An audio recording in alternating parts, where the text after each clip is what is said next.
ఖచ్చితంగా ట్రై చేయాలి healthy food తీసుకోవడానికి.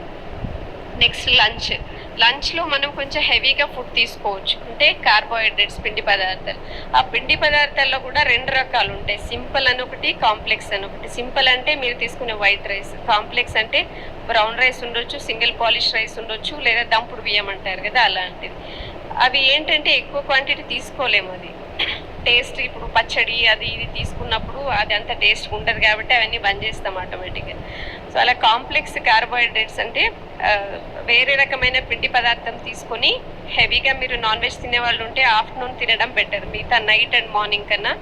వెజిటేరియన్స్ ఉన్నప్పుడు ప్రోటీన్స్ ప్లస్ వెజిటేబుల్స్ 2 ఈక్వల్ అమౌంట్లో ఉండేట్లాగా చూడాలి. ఎంతమంది కీరా క్యారెట్ తింటారు రోజు పచ్చిది? ఒకటేనా? చాలా తక్కువ మంది. కీరా అంటే తెలుసు కదా అందరికీ, కీరా క్యారెట్ రోజుకి ఒకటైనా దోసకాయ రోజుకి ఒకటైనా తింటారా? అంటే ఫైబర్ ఎక్కడి నుంచి వస్తుంది బాడీకి? మనం ఫుడ్ వండినప్పుడు అది 100 degrees పైన కుక్ చేసినప్పుడు ఫైబర్ చాలా తగ్గిపోతుంది టెక్నికల్లీ. సో అలా అన్నప్పుడు ఫైబర్ లేకుండా మోషన్ ఎలా వస్తుంది? మీరు తినే కారము లేదా టీయో కాఫీయో స్మోక్ ఆల్కహాల్ వీటి ద్వారానే మోషన్ వస్తుంది. న్యాచురల్గా ఫైబర్ ఎక్కువై మాత్రం మోషన్ రాదు. సో అలా అయినప్పుడు ఏమవుతుంది, గ్రాడ్యువల్గా సిస్టమ్ పాడేయకుండా వెళ్తుంది.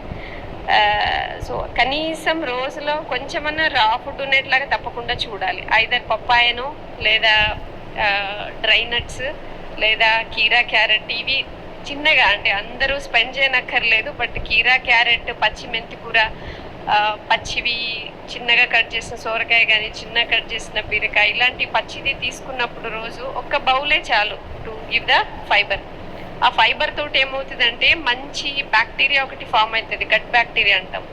ఈ మధ్యకాలంలో వచ్చే బాడీ వీక్నెస్కి, హార్మోన్ ప్రాబ్లమ్స్కి, జాయింట్ పెయిన్స్కి మేజర్గా ఇష్యూ ఏమవుతుందంటే గట్ పర్మేబిలిటీ తగ్గడం. అంటే మనం తీసుకునే ఫుడ్లో ఉండే ఈ బ్యాక్టీరియా, వైరస్ అవన్నీ కూడా ఈజీగా డైజెస్ట్ సిస్టమ్ దాటేసి బ్లడ్లోకి వెళ్తున్నాయి అనమాట. అంటే ఒక పరదలాగా ఉంటుంది, ఆ పరద పాడవుతున్నది బికాజ్ ఆఫ్ మన టైప్ ఆఫ్ ఫుడ్, తర్వాత మనకుండే స్ట్రెస్, మనకుండే ఎన్విరాన్మెంట్ని బట్టి కూడా. సో ఆ గట్ అనేది కరెక్ట్గా లేకపోయేసరికి అన్ని ప్రాబ్లమ్స్ అనేవి ఎక్కువైతున్నాయి. మైగ్రేన్ నుంచి ప్రతి దానికి కూడా ఎక్కడో ఒక దగ్గర మన గట్ అనేది రిలేషన్ ఉంటుంది. కాబట్టి దానికి ఒకటి ఏంటంటే ఫైబర్. ఆ ఫైబర్ మనకు మధ్యాహ్నం లంచ్లో బాగుండేట్లాగా చూసుకోవాలి. మీరు కావట్లేదు అంటే ఒక గ్లాస్ మజ్జిగలో కొన్ని చియా సీడ్స్ అంటాము, లేదా తులసి ఆకులు, సబ్జా గింజలు అంటారు, వాటిని ఒక 4-5 గంటలు నానబెట్టి ఒక స్పూన్ నిండా దాన్ని ఆ మజ్జిగలో వేసుకుంటే ఆ రోజుకి సరిపోయే దాంట్లో ఒక 50% మనకు ఫైబర్ వచ్చేస్తుంది. సో అక్కడ మజ్జిగలో ప్లస్ ఇది అటు ఫైబర్. బట్ మనం ఆల్రెడీ బటర్ మిల్క్ మిక్స్ తీసుకుంటున్నాం కదండి, మజ్జిగ అది ఏం తీసుకోవాల్సిన అవసరం లేదు, మనకి ఫైబర్ అన్నది ఇవన్నీ మా బటర్ మిల్క్ మిక్స్లో వస్తుంది, ఓకేనా? ప్రొబయాటిక్ వస్తుంది మజ్జిగలో, కాబట్టి బటర్ మిల్క్ తీసుకునే అలవాటు కూడా ఇంప్రూవ్ చేసుకోవాలి. మనకు చాలా మందికి కాల్షియం డెఫిషియన్సీస్ ఎందుకు వస్తాయంటే మనము ఓన్లీ మెడిసిన్ పైన డిపెండ్ అవుతున్నాం, ఫుడ్లో దాని ఇంపార్టెన్స్ ఇవ్వట్లేదు. అండ్ పాలు అనేవి అందరికీ సూట్ కావట్లేదు. సో పాలు రకరకాల కారణాల వల్ల పాలు బంద్ చేస్తున్నాము, అంటే ప్యూర్ దొరకక, రకరకాల హెల్త్ సపోర్ట్ చేయక, కొందరికి గ్యాసెస్ తోటి, ఆర్థరైటిస్ ఇట్లాంటి వాటి పైన. అట్లా అన్నప్పుడు మజ్జిగ అనేది అందరికీ సేఫ్గా సూట్ అవుతుంది. సో మీరు మధ్యాహ్నం లంచ్లో గ్లాస్ మజ్జిగైనా లేదా పెరుగైనా ఫైబర్ ఉండేట్లాగా డైట్ తీసుకోవాలి. ఈ మధ్యాహ్నం తిన్న వెంబడి చాలా మందికి పడుకునే అలవాటు ఉంటుంది కదా, దాంతో ఏమవుతుందంటే తిన్న ఫుడ్లో ఉండే గ్లూకోజ్ అంతా కూడా స్టోర్ అయిపోతుంది. స్టోర్ కాకుండా మనము తిన్న వెంబడే ఒక 5 to 10 minutes మీరు వాక్ చేయగలిగితే ఏమవుతుందంటే ఆ గ్లూకోజ్ అంతా కూడా బాడీ కాళ్ళకు చేతులకి పంపించేస్తుంది. కాళ్ళలో కొన్ని కండరాలు ఉంటాయి, ఆ కండరాలు పనిచేయడం వల్ల ఆ గ్లూకోజ్ అనేది కండరాలు తీసేసుకొని దాన్ని మెటబలైజ్ చేసేస్తాయి అనమాట. సో తిన్న వెంబడే పడుకునే అలవాటు ఉంటే దాన్ని కొంచెం తగ్గించుకోవాలి. పడుకునాలనుకున్న కూడా ఒక 10 minutes బ్రేక్ ఇచ్చి మీరు పడుకోవచ్చు. దాని తర్వాత మీరు ఈ కాఫీ టీలు అలవాటు ఉంటుంది.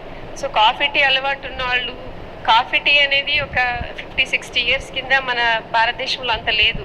వాళ్ళు అప్పుడు హెర్బల్స్ తీసుకునేవాళ్ళు, అంటే జీరా తోటి, తర్వాత జింజర్, మన అల్లం, ఇలాంటి వాటితోటి కషాయాలు తాగేవాళ్ళు. టీ కాఫీ అలవాటు అప్పుడు ఎక్కువ లేదు. అండ్ పొద్దున్నే పరిగడుపున వాళ్ళు రాత్రి చద్దన్నం తినేవాళ్ళు అనమాట. అదే మంచి ప్రొబయాటిక్ లాగా అది. సో ఇప్పుడు టీ కాఫీ అలవాటు అయ్యాక దాన్ని తగ్గించుకోలేము అనుకుంటే మాత్రం బ్రేక్ఫాస్ట్ అయ్యాక కొంచెం గ్యాప్ ఇచ్చి తీసుకోవాలి. ఎంప్టీ స్టమక్ తీసుకున్నారంటే ఏమవుతానంటే ఐరన్ తగ్గిపోతుంది బాడీలో. ఐరన్ అనేది అంటే హిమోగ్లోబిన్, రక్తం తగ్గిపోతుందని చెప్తారు కదా. మీరు ఎన్ని టాబ్లెట్స్ ఐరన్ క్యాప్సూల్స్ వేసుకున్నా కూడా అబ్సార్ప్షన్ ఉండదు, అంటే బాడీ తీసుకోదు. దాన్ని సింపుల్గా యూరిన్లోనూ మోషన్లోనూ పంపించేస్తుంటుంది. సో ఏ మల్టీవిటమిన్స్ ఏవైనా కూడా అబ్సార్ప్షన్ సరిగా ఉండాలి బాడీలో అంటే మనము టీ కాఫీ చాలా లిమిట్ చేయాలి. ఆ టీ కాఫీ లిమిట్ చేయాలి అని అంటే కొన్ని రోజులు కష్టపడాలి. ఒక 10 days 15 days ఇబ్బంది పడతారు, తలనొప్పి వస్తుంది, వీక్నెస్ అనిపిస్తుంది. తర్వాత అది కామ్ డౌన్ అయిపోతుంది. ఆ టైంలో మనం ఏదైనా గ్రీన్ టీనో లేదా కషాయాలు అలా అలవాటు చేసుకుంటూ రోజుకు ఒక్కసారికి మినిమైజ్ చేసుకోండి. అది కూడా పోస్ట్ బ్రేక్ఫాస్టో లేదా లంచ్ తర్వాత ఒక 3-4 గంటలను అలవాటు చేసుకోండి అంతే. ఇక నైట్ డిన్నర్ వచ్చేసరికి మన ఆర్గన్ క్లాక్ ఎలా ఉంటుంది, మన బాడీ క్లాక్ అంటే సూర్యుడితో పాటు మనకు యాక్టివేట్ అవుతుంది బాడీ. అంటే మన థైరాయిడ్ హార్మోన్ నుంచి యాక్టివేషన్ స్టార్ట్ అవుతుంది. అండ్ ఎండ్ అయ్యేది ఎక్కడికి అంటే మన మెలటోనిన్ అంటామంటే రాత్రి నిద్రకు పోయే ఒక హార్మోన్ అనేది 6 తర్వాత యాక్టివేట్ అవుతుంటుంది. అంటే దాన్ని బట్టే మన డే ఉండాలి. మనకి ఇష్టం వచ్చినట్టు చేంజ్ చేసుకుంటాము అంటే అది కూడా ఇష్టం వచ్చినట్టే మనకు రోగాలను క్రియేట్ చేస్తుంది తర్వాత. సో మనకు వీలైనంత ఈ నైట్ షిఫ్ట్లు చాలా తక్కువ మందికి ఉంటాయి. మిగతా వాళ్ళు వీలైనంత వరకు 6:30-7కి తినమని చెప్తాము. ఆ 6:30-7కి కాకపోయినా 7:30 వరకన్నా మనం క్లోజ్ చేయగలగాలి డిన్నర్. అలా క్లోజ్ చేసినప్పుడు కొంచెం హెవీగా తీసుకున్నా కూడా మనకు ఈ ఫుడ్లో ఉండే ఆయిల్, జనరల్గా మనం డైజెషన్ 3 గంటలకు అయితే చెప్తాము కదా, కానీ ఫుడ్లో ఉండే లాస్ట్ పీస్ ఆయిల్ మనకు డైజెస్ట్ కావాలంటే కనీసం 6 to 7 hours పడుతుంది. సో మనం అంటే తిన్న వెంబడే పడుకుంటే ఏమవుతుంది, అగైన్ లివర్ పైన ఒత్తిడి ఎక్కువవుతుంది. కాబట్టి కొంచెం గ్యాప్ ఉంచేలాగా అర్లీ డిన్నర్ అనేది మనం అలవాటు చేసుకోవాలి. అందరికీ తెలుసు అర్లీ డిన్నర్ ఈజ్ గుడ్ అని, కానీ రకరకాల కారణాల వల్ల చేయలేకపోతారు. కొన్ని రోజులు ఏదో స్టార్ట్ చేసినా కూడా బాడీ సహకరించదు అందరికీ. వీక్నెస్ అనిపించడము, రాత్రి నిద్ర పట్టకపోవడం వల్ల ఇవన్నీ కూడా విత్డ్రావల్స్ ఉంటాయి.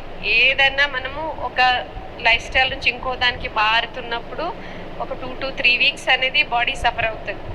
అంటే దానికి తగ్గట్టు కొంచెం మనం మైండ్ విల్ పవర్ ఉండి చేంజ్ చేసుకోవచ్చు. 7 o'clock వీలైనంత వరకు మనం డిన్నర్ క్లోజ్ చేసుకుంటే ఆటోమేటిక్గా పొట్టలో ఉండే ఫ్యాట్ తగ్గుతుంది. ఒకటి నైట్ అంతా మనకు బెటర్ రిపేర్ అవుతుంది బాడీకి. బాడీని రోజంతా మనం తిండి పెట్టి ఒక లెవెల్కి దానికి స్ట్రెయిన్ ఇచ్చి ఉంటాం కాబట్టి నైట్లో మనం రెస్ట్ ఇస్తే కానీ అది రికవరీ కాదు. సో ఆ రికవరీ పీరియడ్ 12 hours అంటాం మనం. 12 hours కాకపోయినా అట్లీస్ట్ 11 hours గ్యాప్ అనే ఇవ్వాలి. అలా అంటే ఏమంటారంటే నేను 10 o'clock తింటాను నైట్, పొద్దున 10 వరకు కూడా నేను ఉండగలుగుతాను అని. But again you are going against the organ clock. So అక్కడ కొన్ని నేను చెప్పినట్టు ఇట్స్ డిఫికల్ట్, కానీ కొన్ని అయినా మనము వీలైనప్పుడన్నా ఫాలో చేయగలగాలి. సో నైట్ డిన్నర్ అర్లీగా ఉండాలి, లైట్గా ఉండాలి. వీలైనంత ఎక్కువ మీరు ఫ్రూట్స్ అలవాటు ఉన్న వాళ్ళు నైట్ ఫ్రూట్స్ కూడా తీసుకొని ఉండొచ్చు. కార్బోహైడ్రేట్ పిండి పదార్థం. బట్ షుగర్ పేషెంట్స్, అదిను పీసీఓడి ఉన్న వాళ్ళు, కొలెస్ట్రాల్ ప్రాబ్లం, వెయిట్ లాస్ అవ్వాలనుకున్న వాళ్ళు ఫ్రూట్స్ జోలికి ఎక్కువ వెళ్ళకూడదండి. జస్ట్ ప్రొమగ్నెంట్ ఓన్లీ అలౌడ్, ఇంకేమీ అలౌడ్ లేదు మా డైట్ చార్ట్ అకార్డింగ్. తీసుకోవాలనేం లేదు.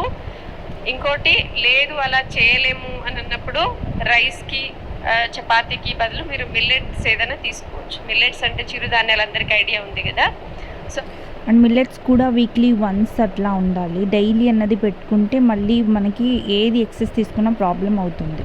స్టోన్ ఫార్మేషన్ ఇట్లాంటివి అయ్యే ఛాన్సెస్ అవ్వచ్చు. వీక్లీ వన్స్ ఎప్పుడైనా తిన్నా ఓకే మాట. అలా ఒక మీల్ రైస్, ఒక మీల్ చిరుధాన్యాలతో కూడా మీరు హెల్తీ లైఫ్ స్టైల్ని ఫాలో చేయొచ్చు. ఇవన్నీ కూడా మనం చేసినప్పుడు బాడీలో చేంజెస్ రావాలంటే కనీసము 8 weeks చేయాలి. 8 వారాలంటే 2 నెలల నుంచి 3 నెలలు. 2 to 3 months కనుక మనం సర్టన్ ప్రిన్సిపల్స్ ఫాలో చేసినప్పుడు బాడీలో ఒక సర్కిల్, ఒక సైకిల్ మారుతుంది. అప్పుడు కానీ మనకు హెల్త్లో ఇంప్రూవ్మెంట్ తెలుస్తుంది. 2 to 3 months చేశాక మళ్ళీ మధ్యలో ఇలాగ మానేస్తే సేమ్ మొదటికే వస్తుందండి స్టోరీ. సో కావాల్సి వస్తే 1 weekలో 4 to 6 days మీరు ఈ హెల్తీ డైట్ ఫాలో చేస్తూ 1 day చీట్ మీల్ అన్నది పెట్టుకోవచ్చు. సండే కానీ ఎప్పుడన్నా కొంచెం నేను హెవీగా తినాలనుకుంటే నెక్స్ట్ మళ్ళీ మండే వచ్చేసరికి సేమ్ డైట్ ఫాలో చేసుకుంటే ఇది మాకు బెటర్గా ఉంటుంది మన హెల్త్కి. ఇంకోటి ఇలాంటి డైట్ ఫాలో చేస్తున్నప్పుడు ఆటోమేటిక్గా మైండ్ కూడా రిలాక్స్ అవుతుంది. ఎందుకనంటే ఆ గ్లూకోజ్ స్పైక్స్ ఉండవు, ఎక్కువ షుగర్ బిల్డప్ కాదు బాడీలో, ఆర్గన్స్ అన్ని రిలాక్స్డ్